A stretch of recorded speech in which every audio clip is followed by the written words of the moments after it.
அப்போ ஒரு நாளைக்கு 20 ரூபா சம்பளம் எங்களுக்கு. அப்படியே காசை அப்படியே உள்ளே எண்ணிக்கிட்டே வருது. ஒரு தேங்காய் பண்ணி சாப்பிட்டோம்னா ஓகே, ஒரு டீ. இப்படி தானே வாழ்க்கை இருக்கும். அப்படி கற்றுக் கொடுத்தது திருப்பூர் சுப்பிரமணிய அண்ணன் அந்த தேட்டருக்குள்ள நுழைஞ்சதுன்னு எனக்கு அப்படியே பார்க்குறேன். இந்த இடம் தானே நடந்திருக்கும், நடக்காத இடம் இல்லை.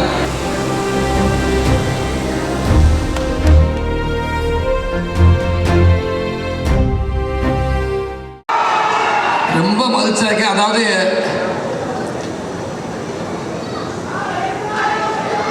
எனக்கு மாதிரி எமோஷன் ஆகுது. நான் அழுதுன்னு இருக்கேன். கடவுளே தாயே, ஏன்னா 93 நினைக்கிறேன், 93 நான் இங்கே திருப்பூருக்கு நான் வேலைக்கு வந்து 8வது படிச்சுட்டு, அதுக்கப்புறம் அந்த ஸ்கூல் நல்லா இருக்கணும், அந்த மக்கள் நல்லா இருக்குன்னு நினச்சிக்கிட்டு அவங்களுக்கெல்லாம் ஒரு நல்ல விஷயம் பண்ணணும் அப்படின்றக்காக அப்படியே எல்லாத்தையும் அப்படியே விட்டுட்டு சொல்லாமல் கொள்ளாமல் நேராக திருப்பூருக்கு வந்துட்டேன். நானும் என் ஃப்ரெண்டு 2 3 செந்தமிழ், முத்தையா, திவாகர், ஒரு 4 பேர் வந்தோம். தமிழ்நாடு தேட்டருக்கு எதிர்த்த மாதிரி அந்த பல்லட ரோடுன்னு நினைக்கிறேன், பல்லட ரோட்டில் தமிழ்நாட்டுக்கு எதிர்த்த மாதிரி சிறிவோம் கியூரிங்னு ஒன்று இருக்குது. அங்கே தான் நான் வேலை செஞ்சேன். அப்போ ஒரு நாளைக்கு 20 ரூபா சம்பளம் எங்களுக்கு. 20 ரூபா 7 நாளைக்கு 140 ரூபா வரும். அதில் ஒரு 70 ரூபா செலவு பண்ணிவிட்டு ஒரு 70 ரூபா ஊருக்கு அனுப்புவேன். சில நேரங்களில் கொஞ்சம் கையை ஃப்ரீயாக விட்டுருவேன், நல்லா சாப்பிட்டு போடுவேன். அந்த பக்கத்தில் ஒரு பேக்கரி ஒன்று இருக்குது, அது சத்யா பேக்கரின்னு நினைக்கிறேன், ஒன்று இருக்குது. ஆமாம், சத்யா பேக்கரி. வேலை செய்கிற காசை பூரா பிடிங்கி போடுவாங்க. அங்கே ஒரு தேங்காய் பானை கொடுப்பாங்க, பிச்சுட்டாங்க. இந்த தேங்காய் பானை முக்கோட சைஸில் இருக்கும், 1.25 ரூபா. அப்படியே காசை அப்படியே உள்ளே எண்ணிக்கிட்டே வருவேன். ஒரு தேங்காய் பண்ணி சாப்பிட்டோம்னா ஓகே, ஒரு டீ, 1.25 இது 2 கிட்ட வருவேன். வந்தோன்னே சரி வேண்டாம் எதுக்கு அப்படின்னு ஒரு டீயை மட்டும் குடிச்சிட்டு போயிடும். டீயை குடிச்சிட்டு அந்த படியில் இறங்க முடியாது. கூட வந்த முத்தி அடுத்து அமைக்கிட்டு இருப்பான் வாயில். அவன் தின்னுக்கிட்டு இருப்பான். டே நீ சாப்பிடாடா? இல்லைடா, எப்படி இப்போ சாப்பிடுவோம், அப்புறம் 3 மணிக்கு சாப்பிடுவோம், அப்புறம் நைட்டு வருவோம், ஒரு 4 ரூபா போயிடும்டா, வேணாம்டா, அப்புறம் வீட்டுக்கு அனுப்ப இடிக்கும், வேணாம்டுவேன். சரி வாடான்னு போயிடுவேன். போப்போ அந்த ஸ்மெல்லு விடாதுங்க. இவன் என்ன பண்ணுவேன், இவன் அங்கேயே திண்டு தொலைச்சிட்டா பரவாயில்ல, அதை திண்டுக்கிட்டே என் கூட வருவேன் கம்பெனி வரைக்கும். இப்போ எனக்கு நான் வேகமாக நடக்க ஆரம்பிச்சிருவேன். எனக்கு அந்த ஸ்மெல் இழுக்க நீ வாங்கடாட்டு புறப்புறப்புன்னு பின்னாடி போவேன். கம்பெனிக்கிட்ட கால் வைக்கிற போகிறப்ப கடைசியாக குடிச்சிட்டு ஏப்ப விடுவேன். அப்படியே திரும்புவேன். நீ அந்த வந்துடுண்டா, திடுன்னு ஓடியாந்து அந்த டேபிளில் உட்காந்து 2 தேங்காய் பண்ணை வாங்கி போடுறா, பார்த்துக்கலாம்டா. 2 தேங்காய் பண்ணை வாங்கி ஒரு ஃபுல் கட்டிட்டு தான் திருப்பி நான் உள்ளே போவேன். அந்த தேங்காய் பண்ணை வந்து அவ்வளோ டேஸ்ட்டாக இருக்கும். அவ்வளோ கஷ்டப்பட்டிருக்கோம் வேலைகள் இருந்தால் இன்றைக்கி நல்லா இருக்காங்க. எல்லாருமே கஷ்டப்படாமல் யாரும் வந்ததே இல்லை. அந்த சிறிவோம் கிங்கில் அவ்வளோ வேலை பார்த்துருக்கோம். அந்த முதலாளிகள் பேர் வந்து கோவிந்தண்ணன் ஒருத்தர் இருந்தாங்க, செல்வண்ணன், பாலுண்ணன், மொத்தம் 3 பேர் தான் அந்த முதலாளி. நல்ல மனிதர்கள், நல்லா பார்த்துக்குருவாங்க. எனக்கு எந்த குறையும் வைக்க மாட்டாங்க. அப்படி பார்த்துக்கிட்டாங்க. அப்போ ஒரு கஷ்டப்படுற காலத்தில் என் லைஃப்பு ஃபஸ்ட்டு நான் வேலையை ஆரம்பித்தது திருப்பூர் தான். இன்றைக்கி என் வாழ்க்கை நான் ஆரம்பித்தது படிக்காட்டாலும் பரவாயில்ல அப்படின்னு ஃபஸ்ட்டு எனக்கு ஒரு வாழ்க்கையை கற்றுக் கொடுத்தது, இப்படி தாண்ட வாழ்க்கை இருக்கும் அப்படி கற்றுக் கொடுத்தது திருப்பூர். இந்த மண்ணு தான் எனக்கு ஒரு போதிய மரமாக நான் நினைக்கிறேன். திருப்பூரில் வந்தால் ஒரு ஊரில் அப்படி தான். பாம்பே போனால் ஹிந்தி கற்றுக்கலாம்னு சொல்லுவாங்க, பெங்காலி போனால் அது ஒன்று கற்றுக்கலாம்னு சொல்லுவாங்க, கர்நாடகா போனால் அது கற்றுக்கலாம்னு சொல்லுவாங்க, கன்னட பாஷை, கேரளா போனால் ஒரு பாஷை கற்றுக்கலாம்னு சொல்லுவாங்க. எல்லா ஸ்டேட்டுக்கும் போனால் கற்றுக்கலாம். ஆனால் ஒரே ஸ்டேட்டில் எல்லா பாஷையும் கற்றுக்கிறதுன்னா திருப்பூர் மட்டும்தான். 10 நாள் இருந்தாங்கன்னா போதும், கொத்தனார்லேருந்து கோடிஸ் வரைக்கும் எல்லா லாங்குவேஜ் பேசுவேன். நான் எவ்வளோ பெரிய கோடிஸ்வரர், நீ கொத்தனார் இருந்துட்டு போ எல்லா லாங்குவேஜ் நான் பேசுவேன். எல்லா லாங்குவேஜ் பேசுவாங்க. சொல்லுவாங்க, திருப்பூரில் ஒருத்தன் போய் வாழ முடியாதவன் இந்த உலகத்தில் எங்கேயும் வாழ முடியாது.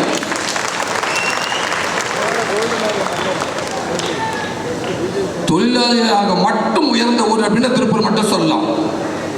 தன்னைத்தானே செதுக்கிட்ட எல்லாரும் வேலை செஞ்சு அதுக்கப்புறம் அவனுக்கு வேலை கொடுத்து, அதுக்கப்புறம் அவன் வேலை கொடுத்து, அவர் மேலே ஒரு ஸ்டேஜ் அவர் ஓனராகி, அவர் ஓனராகி இப்படி ஒரு லேபல் இன்னைக்கு முதலாளி ஆகி இன்னைக்கு திருப்பூரில் ஏன் இந்தியாவில் இன்னைக்கு ஒரு பயங்கரமான ஏற்றுமதி போயிட்டு இருக்கிற ஒரு ஸ்டேட்டில் ஒரு மாவட்டம்னா கண்டிப்பாக திருப்பூர் மாவட்டம் தவிர்க்கவே முடியாது. உலகத்தில் எந்த நாட்டில் இருக்க கூட நம்ம துணியை போடுறோம். இங்கே நம்ம நம்ம நம்ம பங்காளி கோபால் தச்ச பணியனாக தான் இருக்கும், நம்ம மாப்பிள்ளை சந்திரசேகர் தச்ச பணியனாக இருக்கும். அப்பேற்பட்ட இந்த திருப்பூரில் நான் வேலை செஞ்சு இன்றைக்கி நாங்கள் வந்து நான் போய் சென்னையில் போய் பல வேலைகள் கஷ்டப்பட்டு பல வேலைகள் பார்த்து அப்படி இப்படி வந்து ஒரு கதையை நான் வந்து இன்றைக்கி இந்த இடத்துல ஒரு ப்ரீ ரிலீஸ் நடக்குது பாருங்கள்.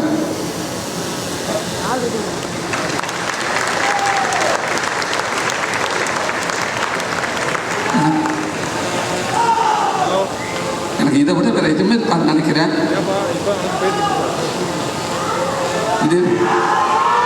இதுதான்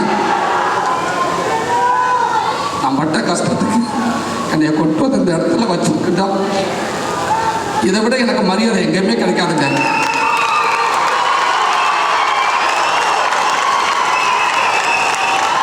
அந்த ஊருக்குள்ள ஃபஸ்ட்டு திருப்பூர் சுப்பிரமணியன் அந்த தேட்டருக்குள்ள நுழைஞ்சதுன்னு எனக்கு அப்படியே பார்க்குறேன். இந்த இடம் தானே நடந்திருக்கும், நடக்காத இடம் இல்லை. இன்னைக்கு வந்து அங்கேருந்து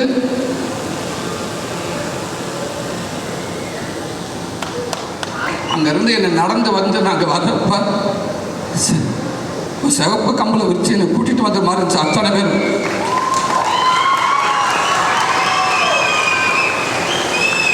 நானாக வரல, என்னை எல்லாரும் என்னை கைதட்டி விசிலடிச்சு என்னை எல்லாரும் கூட்டியாந்து மேலே விட்டு போன மாதிரி இருக்குது. நீ நில்றா, உனக்கான மேடைடா, நீ நிற்காம யாருடா நிற்கிறது, நீ நில்றா, நாங்கள் இருக்கோம்னு சொல்கிற மாதிரி இருந்துச்சு.